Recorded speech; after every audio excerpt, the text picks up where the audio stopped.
This video discusses the denaturation and folding of proteins. Denaturation is the destruction of a protein's secondary and tertiary structures. Proteins are synthesized as linear polypeptides and assume their native, active form. This native structure is vulnerable to treatments like heat, high salt, and reducing agents, which destabilize the weak interactions responsible for higher-order structures. Denaturation is a cooperative process that may not require complete unfolding.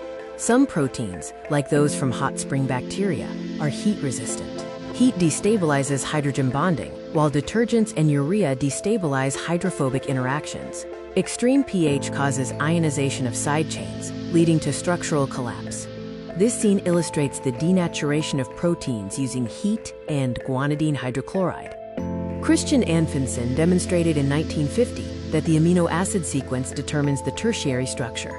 Denaturing ribonuclease with urea and a reducing agent led to a loss of activity. Removing these agents resulted in complete renaturation, proving that the primary sequence is sufficient for correct folding. This image visually represents the renaturation process of ribonuclease. Protein folding is a rapid and stepwise process, not a trial-and-error method.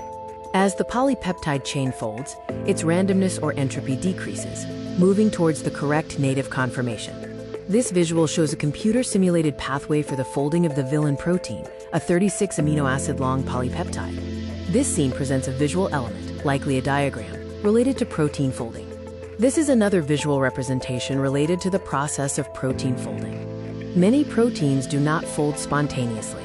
Their folding is often assisted by specialized proteins called chaperones. These include Class I chaperones, like HSP70, and Class II chaperonins, such as GRO-EL and GRO-ES. This image shows a model illustrating assisted protein folding. This image likely shows structural details or a mechanism related to assisted folding. This image represents another structural or mechanical aspect of protein folding.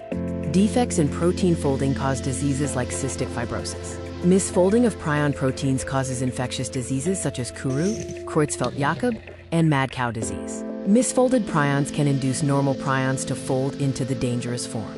This image displays a stained section from the cerebral cortex of a patient with Creutzfeldt-Jakob disease, showing spongiform pathology. This image presents the harmless form, PRP, and the infectious form, PRPSC, of the prion protein.